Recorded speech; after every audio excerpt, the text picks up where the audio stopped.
Talking about it for months, and now it is here. A West Tennessee lawmaker just filed a bill to legalize medical cannabis in the state of Tennessee. State Capitol reporter Chris O'Brien caught up with him as we push deeper into this session. It's all around us, and it's green. From my district, you can throw a rock and hit either Mississippi or Arkansas. So you have so many people who are leaving the state of Tennessee to go have access to medical help that they cannot have in Tennessee. Memphis Democrat Representative Jesse Chisholm filed a bill he's dubbed the Tennessee Medical Cannabis Act.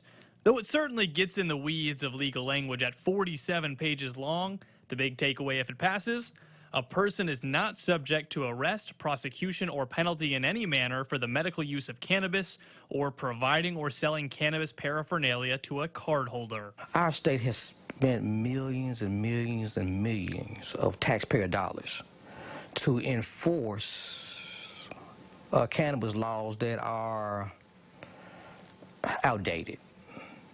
And those outdated laws hurt a lot of people, and a lot of those people look like me. The idea of medical cannabis has support from Republican leadership, even if apprehensively. We can have that conversation. A lot would have to do with the how it's worded. I'm certainly open to continuing to advance that ball. I want us to be thoughtful and deliberative about how we do that. Though not every Republican is on board. I oppose the marijuana, and it still remains to be a Schedule I drug, which means that it's against federal law to possess it.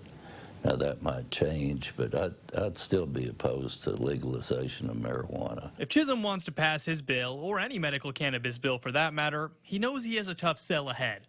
But he was optimistic about the chances for passage. I do believe that with bipartisan support, and if we put our ships in the same direction, I think there's a good chance we could pass this bill. In Nashville, Chris O'Brien. Well, the medical cannabis bill isn't the only one he filed on the subject. He filed a second one that would add several cannabis-related questions to the ballot if the legislature passes it. Those questions are: should the state of Tennessee legalize medical marijuana? Here's another one. Should the state decriminalize possession of less than 1 ounce of marijuana? And should the state of Tennessee legalize and regulate commercial sales of recreational use marijuana? We'll keep you updated.